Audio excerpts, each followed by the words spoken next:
আসসালামু আলাইকুম এভরিওয়ান। তোমার প্রতি অনুভূতি গল্পের দ্বিতীয় পার্ট। 12টার বাসে রওনা দিলাম ঢাকার উদ্দেশ্যে, কিন্তু কোথায় গিয়ে উঠবো, ঢাকায় গিয়ে কি করব, খুব চিন্তা হচ্ছিল। কারণ ঢাকা আমি ভালো করে চিনি না, আর কোনো আত্মীয় স্বজনও নেই যেখানে গিয়ে উঠবো।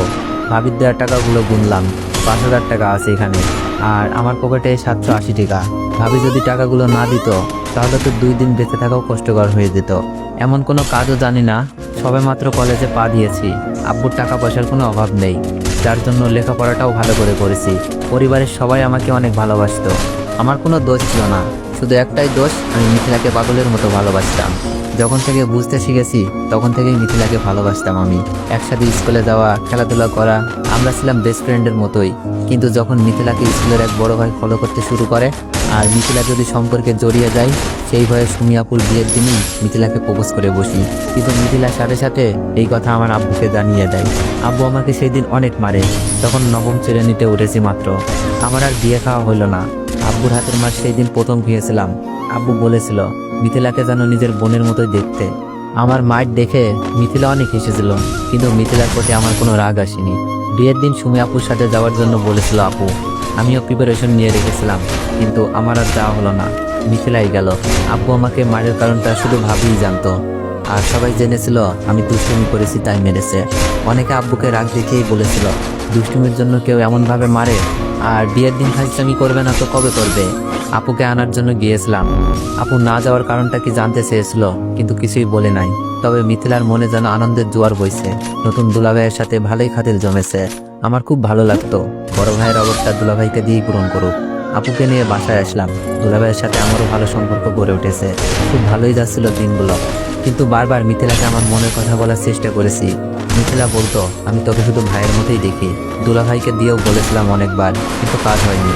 তবে দুলাভাই আর মিথিলাকে অনেকবার একান্তে দেখেছি। মনে হচ্ছিল প্রেমিক প্রেমিকা বসে প্রেম করছে, কিন্তু আমি তখন এইসব নিয়ে ভাবি নাই, কারণ মিথিলা দুলাভাই এমন না। পরবর্তীতে এমনই হলো। হঠাৎ মোবাইলে মেসেজ টিউন বেজে উঠলো। কল্পনা থেকে বাস্তবে ফিরে আসি। মিথিলার নাম্বার থেকে মেসেজ। কি লিখেছে? আমার রূপ বের করতে গিয়ে নিজেই ধরা খেয়ে গেলি, কি অভিনয়টা না করলাম। মিথিলার লেখাটা পড়ে চোখের কোণে জমে থাকা কষ্টগুলো বের হতে যাচ্ছিল। আমি জানি না তুই এমনটা কেন করছিস, তবে আমি চাইলেই তোদের রূপটা বের করে দিতে পারতাম, কিন্তু তোর সম্মান আর আপুর সংসারের কথা ভেবে কাউকে কিছু বলি নাই। মিথিলা বলল, তাই নাকি? তোর কাছে কি প্রমাণ আছে নিজেকে সাধু বানানোর জন্য? তবে কেন তোকে বাসা থেকে বের করেছি জানিস? যেন আমাদের সম্পর্ক আর কেউ না জানে, আর তোর কাছে যেন ছোট হয়ে না থাকতে হয়। আমি বললাম, ভালো করেছিস, এতে আমার কোনো দুঃখ নাই। শুধু বলবো আপুর সংসারটা যেন নষ্ট না করিস। তোদের এই অবৈধ সম্পর্ক নষ্ট করে সবাই যেমন ভাবতো তোকে সেই রকম যেন ভাবে। মিথিলা বলল, তুই আমাকে বলবে আমি কি করব? আমি দুলাভাইকে বিয়ে করব। তারপর আমি রিপ্লাই দিলাম, কিন্তু মেসেজ সেন্ড হচ্ছে না। বুঝতে বাকি নেই এই সিমটা নষ্ট করে ফেলেছে। কিন্তু আমার মনে খুব ভয় জন্মেছিল, আপুর সংসারটা কি মিথিলা ধ্বংস করে দিবে। তাই আমি সাথে সাথে দুলাভাইকে ভিডিও পাঠিয়ে ছোট করে মেসেজ লিখে দিলাম। আমি চাইলে এই ভিডিওটা সবাইকে দেখাতে পারতাম, এতে করে আপনার সম্মান কোথায় যেত একবার ভেবে দেখেন। কিন্তু আমি তা করিনি। আমি না হয় এই অপবাদে ভালোভাবে বেঁচে থাকতে পারবো, কিন্তু মিথিলার আব্বু নাই। আমার আব্বু নিজের মেয়ের মতো করে আদর করে, সেই আদরটা থাকতো না। আর মিথিলার সম্মানটা কোথায় থাকতো? আর আপনার আপুর চোখে সারা জীবন ধর্ষক হয়ে বেঁচে থাকতেন। হতে পারতো আপনার সংসারটা ভেঙে গেছে, আর আমাদের বাড়িতে সেই সম্মানটা আছেই, সেই সম্মানটা ঘৃণায় পরিণত হতো। তাই আপনাদের একটা সুযোগ দিলাম, আপনাদের অবৈধ সম্পর্ক নষ্ট করুন, সম্মান আর আপুর ভালোবাসা নিয়ে বেঁচে থাকুন। মনে রাখবেন আপনার একটা ফুটফুটে বাচ্চাও আছে। আমি মেসেজটা দিয়ে বসে রইলাম। বাস একটা স্টেশনে এসে থামলো। বাস থেকে নেমে পেটে খুব ক্ষুধা লাগছিল, তাই হোটেলে গিয়ে খাবার খেয়ে নিলাম। রাস্তার পাশ ধরে হাঁটছি, কিন্তু এখন আমি কোথায় যাব, কি করব ভেবে পাচ্ছি না। আব্বু আম্মুর কথাগুলো কানে বাজছিল। তুই আমার ছেলে না, তোকে কোন পাবে পেটে ধরেছি। মাগো, তুমিও তোমার ছেলেকে চিনলা না? চোখ থেকে অনবরত পানি ঝরছিল। অন্য মানুষ হয়ে রাস্তা দিয়ে হাঁটছিলাম। দুপুর গড়িয়ে বিকেল। হঠাৎই রাস্তার মাঝখানে একটা বাচ্চাকে দেখলাম, যে কোনো মুহূর্তে গাড়ির নিচে চাপা পড়তে পারে। আমি কোনো কিছু না ভেবেই ব্যস্ত রাস্তায় নেমে গিয়ে বাচ্চাটিকে কোলে নিয়ে রাস্তার পাশ দিয়ে যাই।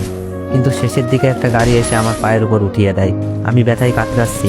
বাচ্চাটির মা এসে আমাকে হাসপাতালে নিয়ে গেল, আর একদিক দিয়ে আমাকে ধন্যবাদ জানাচ্ছে, অন্য দিক দিয়ে নিজের বেখেয়ালির জন্য বাচ্চাকে বাঁচাতে গিয়ে আমার এমন অবস্থার জন্য নিজেকে দোষারোপ করছে। ডাক্তার এসে আমাকে কি যেন একটা ইঞ্জেকশন দিল। আস্তে আস্তে আমার চোখ দুটো বন্ধ হয়ে আসলো। চোখ খুলে দেখি পায়ে ড্রেসিং। বাচ্চাটি ও বাচ্চাটির মা আরেকটা আমাদের বয়সী মেয়ে পাশে দাঁড়িয়ে আছে। ডাক্তার এসে বললেন, পাটা খুব ভালোভাবে ভেঙেছে। আমি ওষুধ লিখে দিচ্ছি, নিয়মিত খাবেন। আর রোগীকে 1 মাস রেস্ট দিতে হবে। খেলাধুলা কোনো কাজ করতে পারবে না। 15 দিন পর আমাকে দেখিয়ে যাবেন। ডাক্তার প্রেসক্রিপশন ধরিয়ে দিলেন। বাচ্চার মা বললেন, আমার জন্য আজ তোমার এত বড় ক্ষতি হলো। আমি বললাম, না না আন্টি, নিজেকে দোষারোপ করবেন না, এটা শুধু একটা অ্যাক্সিডেন্ট। আন্টি বললেন, আচ্ছা তোমার বাসা কোথায়? তোমার ফ্যামিলির কারো নাম্বার থাকলে দাও, আমি তোমার মা বাবাকে আসতে বলি। আমার মোবাইলটা কোথায়? মোবাইল খুঁজে পাচ্ছিলাম না। মোবাইলটা আমার হাতে দিয়ে বলল, তোমার মোবাইল রাস্তায় পড়ে ভেঙে গেছে। এটা তো একেবারেই গেছে। মোবাইল হাতে রেখে পকেট থেকে ভাবির দেওয়ার টাকাগুলো বের করে বললাম, আন্টি, হাসপাতালে কত টাকা বিল এসেছে জানি না। আমার কাছে এই কয়েকটা টাকা আছে, গ্রাম থেকে আসার সময় নিয়ে এসেছিলাম। টাকাটা নিন প্লিজ। আন্টি আমার টাকাটা পকেটে ঢুকিয়ে দিয়ে বলল, কি করছো তুমি এইসব? আমার ছেলেকে বাঁচাতে গিয়েই তোমার এই অবস্থা, আর তুমি আমাকে চিকিৎসার খরচ দিচ্ছ। আন্টি বলল, তোমার পরিবারে কেউ নেই? তাদের তো খবর দিতে হবে।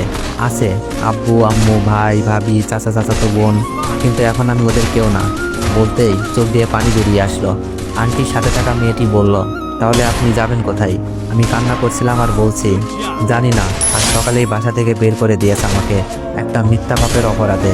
আন্টি বলল, আচ্ছা তাহলে তুমি আমাদের বাসায় আসো, তোমার এখন রেস্টের দরকার। না আন্টি, এটা কি করে হয়? উপকার করেছি বলে আপনাদের বাসায় গিয়ে উঠবো? মেয়েটি বলল, চুপ করেন, এত ভালো মানুষ সাজার দরকার নাই। আমার ভাইকে বাঁচিয়েছেন, এখন আপনাকে বাঁচানোর দায়িত্ব আমাদের। চলুন। চলো ওঠো। আন্টি আমার 1 হাত ধরে তুললেন। আন্টি আমার কাপড়ের ব্যাগটা কই? আন্টি বললেন, আমরা তো তোমার ব্যাগ দেখি নাই, মনে হয় কেউ নিয়ে গেছে। আন্টি 1 হাত ধরে আর মেয়েটি আর 1 হাত ধরে হাঁটার জন্য বলল, কিন্তু আমি পা ফেলতে পারছি না, খুব কষ্ট হচ্ছে। প্রথম পা ফেলেই চিৎকার দিয়ে উঠলাম। আন্টি বলল, আস্তে আস্তে পা ফেলো। তো এভরিওয়ান, নেককার চাইলে একটু বেশি বেশি কমেন্ট করুন আর একটু বেশি বেশি কপি লিঙ্ক করে দিন। ধন্যবাদ।